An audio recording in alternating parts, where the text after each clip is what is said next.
Chapter 7. A Broken Promise. When Tonac said he had a room reserved for her, he had neglected to mention he had reserved the presidential suite. Melody appreciated the luxury, but felt it was wasted. She had blushed when the manager had come out to guide her to the room and show her all of the room's many amenities. After he had stood there, quietly waiting for something, until she awkwardly thanked him and he left. It was only then that she realized in embarrassment that he'd been expecting a tip. For 2 hours after she got there, she simply curled up on the bed and thought of Vul and her now destroyed bedroom. He was there to build a patio and tables, and he had destroyed her room. She hoped Tonac fired him. He couldn't be that good. But then there was the fact that her bedroom was destroyed. No patio, a huge mess, and barely a week before tourists showed up. Not that Tonac was expecting many to show up. There was a short knock at the door, and Melody answered it. A maid held a basket up for her. "Someone dropped this off for you." Melody blinked at the basket and was hit with the scent of cinnamon. Was he short? Attitude? Yes? Why did Chuck deliver it instead of Tonac? But then, he was probably busy dealing with Vul. "Thank you." The maid hesitated in the doorway. Melody wondered if she was waiting for a tip and blushed because she wasn't sure what to do. The maid, a rotund woman with red hair and freckles, rubbed at her arm. "I did want to thank you." Melody blinked at her. "Oh? For what?" "For the cabbage salad," she said. "I got this job thanks to it. Thank you." Melody blushed.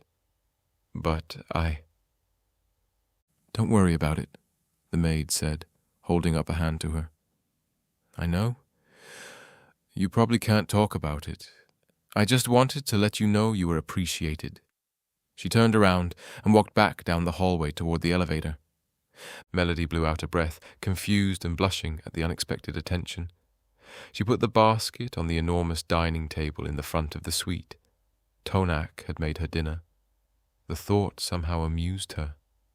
Did he not want her to eat regular food anywhere else? Was this a peace offering? Was he worried she wouldn't come back?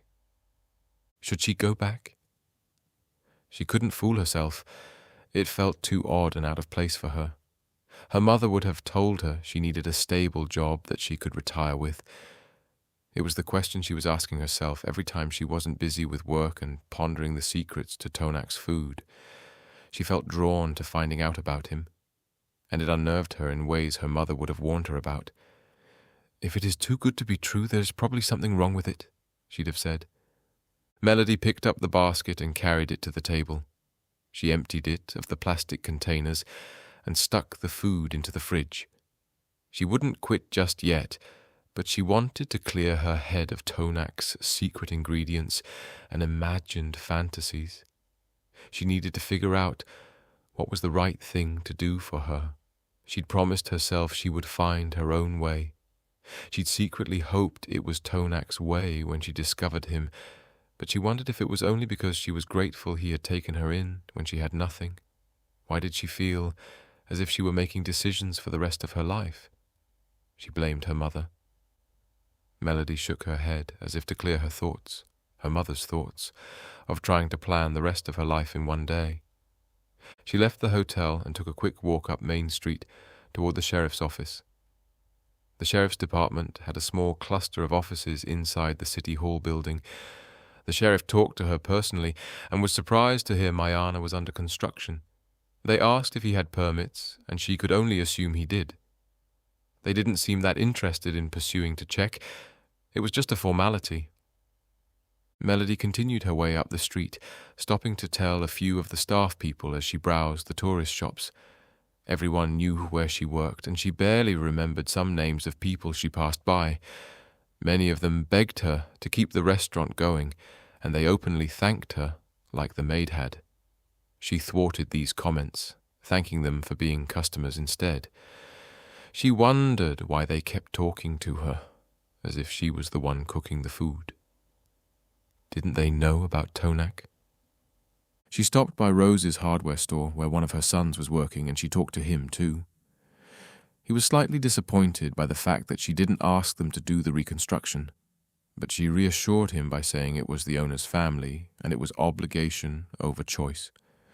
He seemed to understand this and told her to call on them if they needed extra hands. By the time she got back to the hotel's lobby, she was asked by the front desk clerk, who was in near tears with worry, why the Mayana would be closed for 2 days. "I love your food," she said. "It's the best thing that's ever happened to this island." Word had gotten around about the closure. Mission completed. As Melody was heading toward the elevator to return to her room, she caught the sounds of music and lively chatter. She followed it to find the hotel's bar. There was a large glass wall that looked out to the pier and the ocean. Several large flat televisions played sporting events and the news.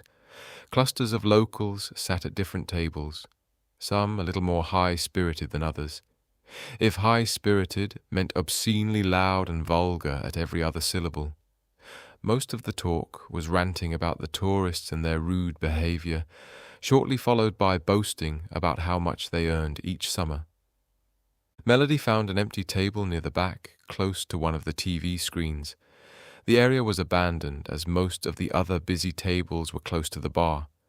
A waitress brought her a glass of water at her request. As loud and interesting as the group of locals were, her eyes still flitted to the television screen, playing the news, as she wasn't interested in the sports.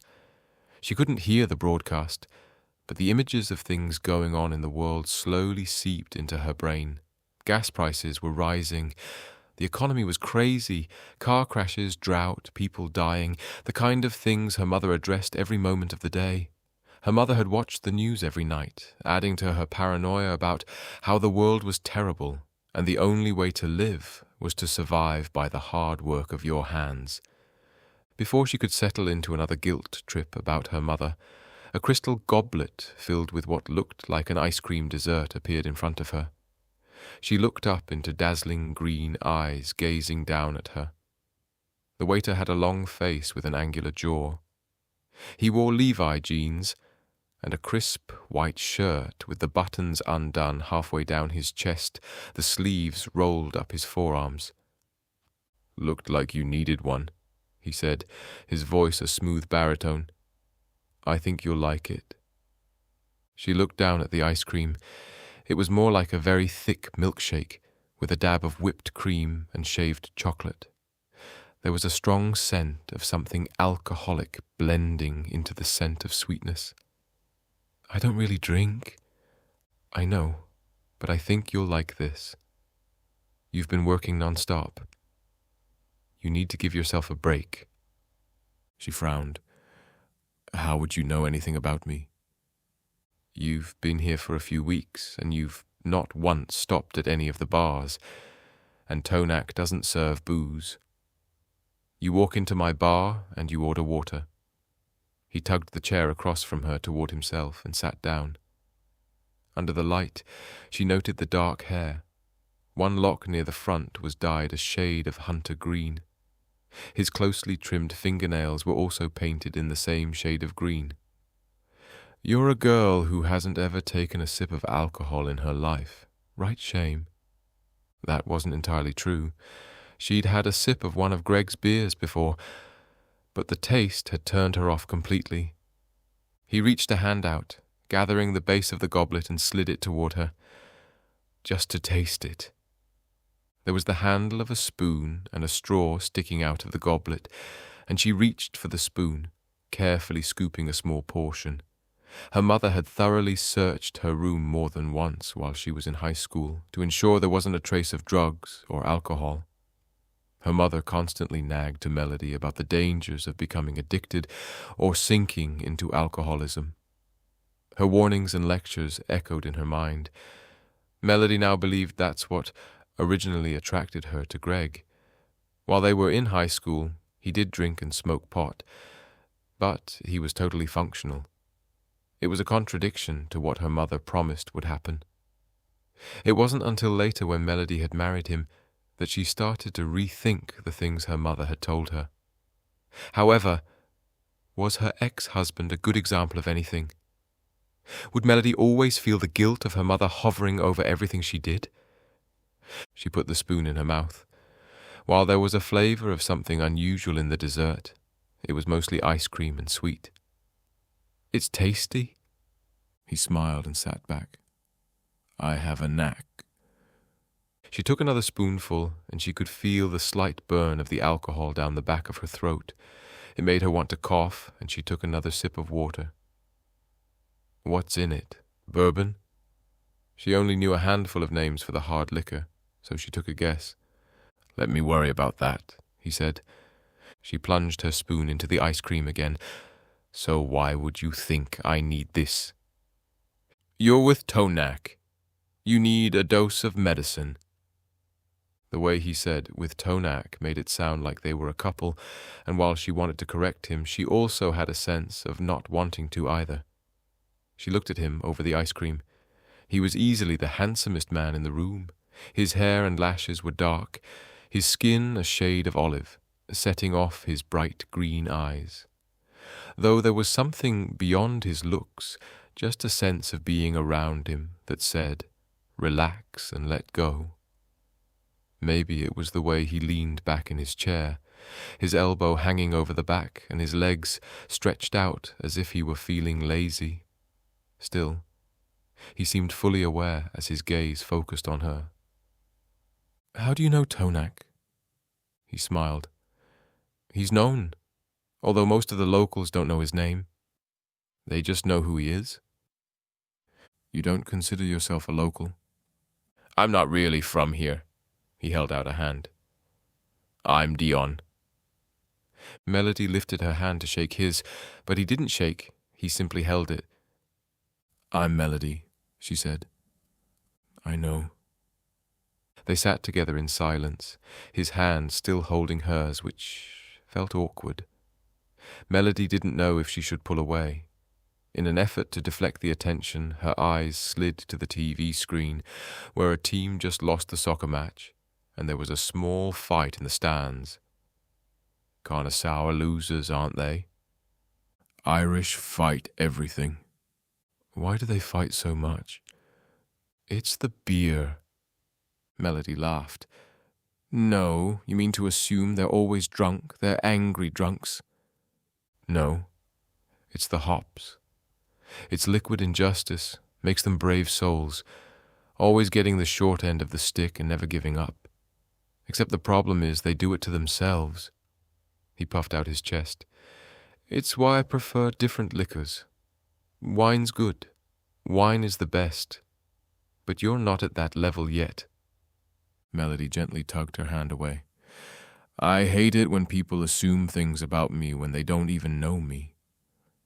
That's because you need to get out more. If you knew more about people, you'd be able to do the same thing. He folded his arms over his chest. I expect you to finish that. Melody raised an eyebrow. Why? You're a hard case. You're too wrapped up in your own head. Drink. He stood up and walked off. An hour later, Melody stood from the table, her second ice cream booze goblet thing completed, and she nearly toppled to the floor. Her legs shook, she tumbled, feeling dizzy, and had to hold on to a tabletop for support. Dion pulled himself away from a table of guests and approached her, a grin of satisfaction on his lips. You see? Looking better already. I hate you. Melody took a careful step forward, hating the fact that she couldn't stop smiling at him. But I like your ice cream. They always do. He shook his head. Melody began to stumble again, intending to find a nice quiet place to sit, until her head stopped spinning. He held out an arm, and the next thing she knew, she was up in the air over his shoulder. He called out to the waitress, asking her to take over the bar and to close up. He was just planning to escort her to her room, right? The thought was fleeting as she tried to wriggle out of his arms. I can walk, she said. Uh-huh. Dion hoisted her higher, which made her stomach unhappy, but she held it in. Time blurred, and the next thing she knew, She was being plopped down on a hotel bed. She could tell it was a hotel bed because all hotel beds felt the same, despite this one having nicer cotton sheets. She was forced to sit up, and then a plastic cup of water was held to her lips. "I didn't think you'd actually finish the second one." She shook her head, but Dion held the cup to her still. "Drink it." "I'm full." "Drink." He held her face until her lips parted and she took a gulp. He let her hold it. "Drink the whole thing. In 5 minutes, you'll drink another one." She sipped the water slowly, not trusting her stomach. "How is this supposed to be fun? I feel weird, but I don't like it." Most people like it because it helps them to forget their problems for a while. He moved to kneel at the floor. He lifted her foot up and then pulled her flip-flop off and reached for the other one. It was a delicate operation, with his hands lingering on her feet. The alcohol made her senses tingle as he held on to a foot, massaging the sole. Everyone needs a break from problems once in a while. The trick is knowing when to focus and when to let go. Most people are either too much of one or the other. Melody snorted a laugh. "Yeah, we're all alike. That's why you assume someone like me would be interested in forgetting my problems." Dion stopped massaging. "Everyone likes an escape from reality. Why not just change the reality to make it better?" "Why do you have to fake it?" Dion blinked at her and then laughed. "That's why you came here?" Melody made a face, and as much as she knew better than to talk about herself, she couldn't help it. "I'm here to get away from my mother and ex-husband." Dion put down her feet and then moved to sit close to her on the bed. "Why?" Melody finished the cup of water and put it on the bedside table. "My mother is controlling, and my ex... well, he's an ex for a reason." "What's the reason?" "He took all my money and snorted it." Dion nodded. "And you ran away?" She didn't like the sound of that. "I left because there was nothing worth staying for." "So why do you feel guilty about it?" "I don't." "You must. You brought it up." She stammered. "You're so beautiful, I know." "I was thinking pretentious." He laughed and then leaned over to kiss her cheek, but the kiss lingered and trailed to her neck. The alcohol made her slow to realize what was happening, but when the kisses reached the collar of her shirt, she pulled away, putting a hand on his chest to keep him at a distance. His face moved around to look at her. "I can see why he likes you. You're pretty." She could feel his breath on her face, but instead of it being warm, it was as cool as the ice cream he had given her and sent a flood of shivers through her body. "Why would you? If he's your friend." "I never said he was my friend." Dion gripped both her hands in his own so he could lean forward again to kiss her, but she moved her head away in time so his lips wouldn't touch hers. He laughed again. Melody chuffed. "Stop laughing at me and let go of me." Dion put both hands in the air, holding them up as if he made a face. "Melody, you're beautiful, and you feel different here, don't you?" Melody felt a tugging inside her mind. She did feel different. The colors of the room were shiny. The ocean view out the bedroom window distracted her. "You like me. You think I'm a handsome guy. That's why you let me give you something you probably wouldn't have tried on your own. You trusted me then, right?" "Should I have?" He laughed again, a short "Ha!" that cut through the air. "You came here to do things you never could have done around your mother, right?" She shrugged a little. "I won't hurt you, Melody." He leaned in again. His lips pressed to her cheek, he whispered. "I'll make you forget all those terrible things. I'll help you find a way to forget. I can make you feel all those things you've been missing out on." His hand reached up toward her thigh, rubbing upward toward her hips. "I wouldn't ask anything of you. Trust me." With his other hand, he was unbuttoning his shirt until it was hanging fully open. For a fraction of a moment she was tempted. Maybe it was the alcohol, but she had always known girls at work who had one-night stands and had enjoyed them. Melody never understood it, but in that moment she wondered, was she missing out? Was it something she let her mother dictate about her life, when in reality it was just a normal thing to enjoy? Shortly after she got married, Greg had stopped demanding sex every other night. For a while, Melody had wondered if he was sleeping with someone else, and then, with her mother's demands on her time, and Greg's non-sexual demands, and work and life that demanded of her too, she simply didn't care if he did. It had been so long since anyone had touched her in such a way. And the way Dion kissed her neck, it was just as tempting to let him do whatever it was he wanted to do. She wanted to forget. She wanted to feel all those things. To feel beautiful and wanted. But when his face lifted and he tried to kiss her lips, she pushed him away. "No," she said.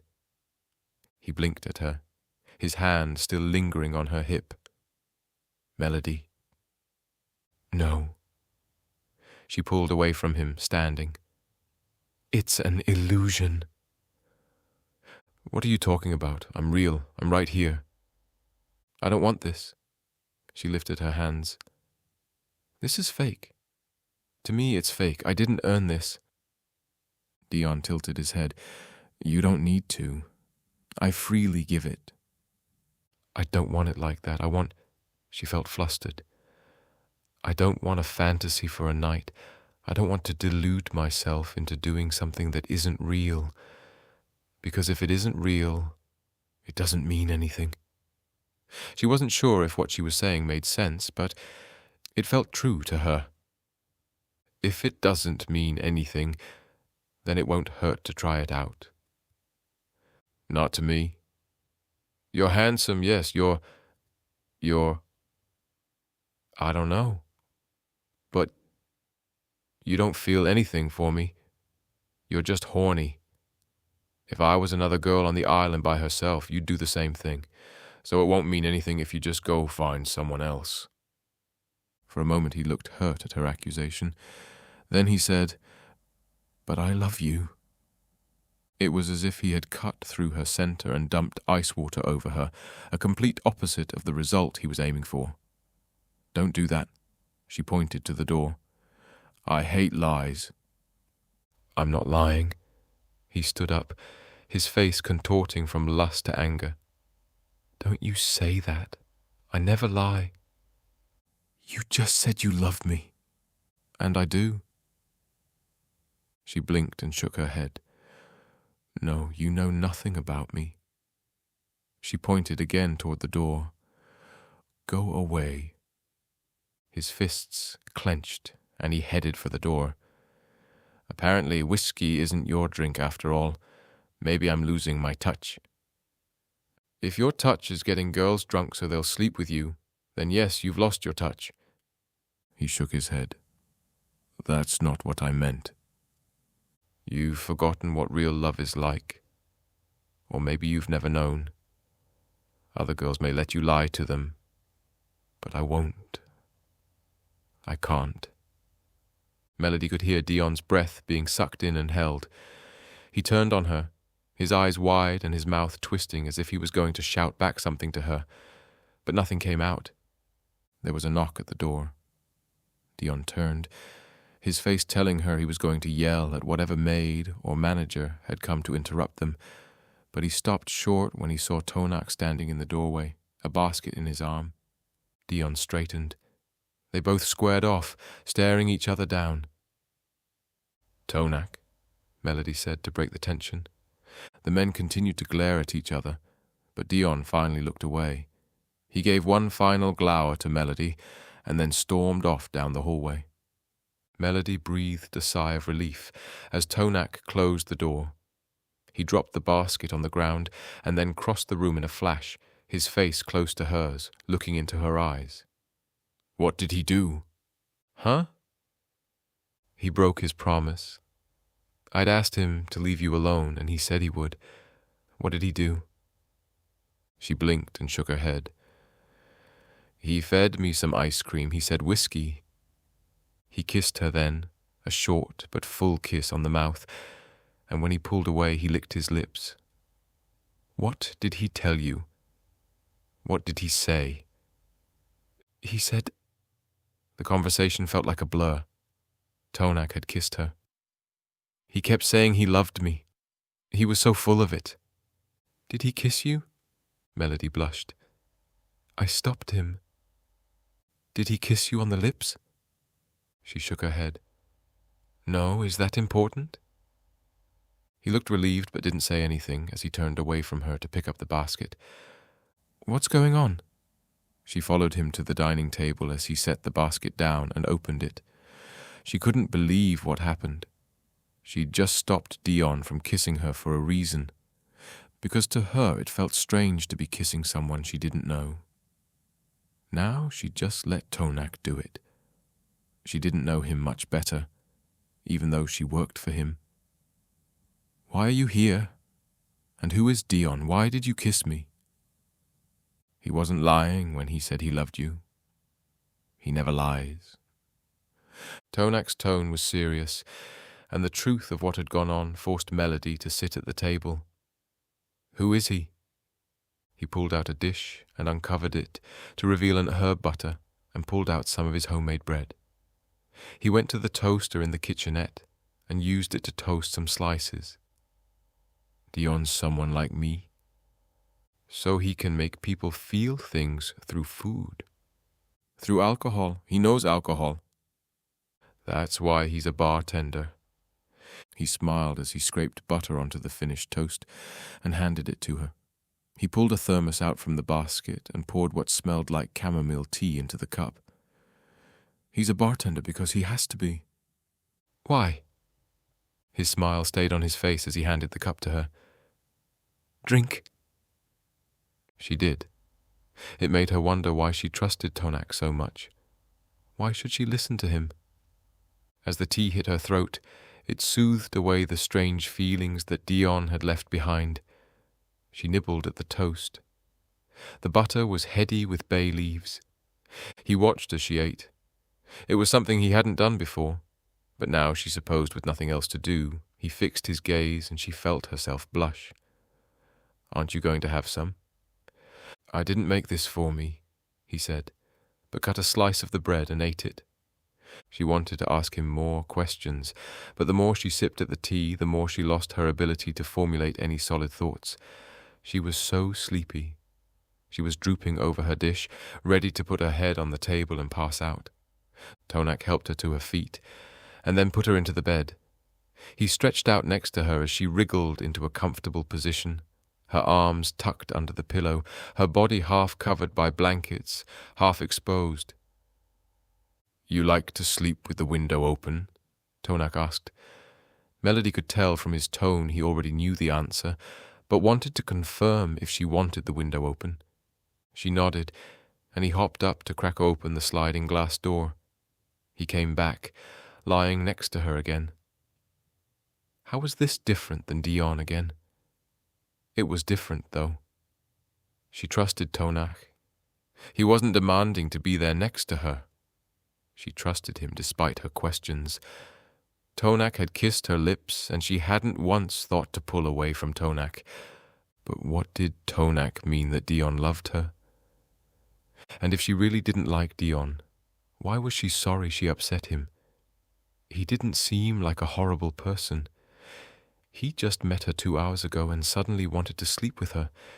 It made her feel like he did that to every girl he came across, and maybe that was an assumption on her part. Still, it was too much for her tired brain to figure out. "Are you going to stay?" she asked Tonac. "For a little while." "Will Dion come back?" "He might. Tomorrow when I send food. Eat it." "Will it keep Dion away?" He brought his face close to hers. Do you want him to stay away? Yes. He kissed her forehead. I'll do my best. But you may have to tell him yourself. He's a little stronger than I am. What are you? Sleep Melody.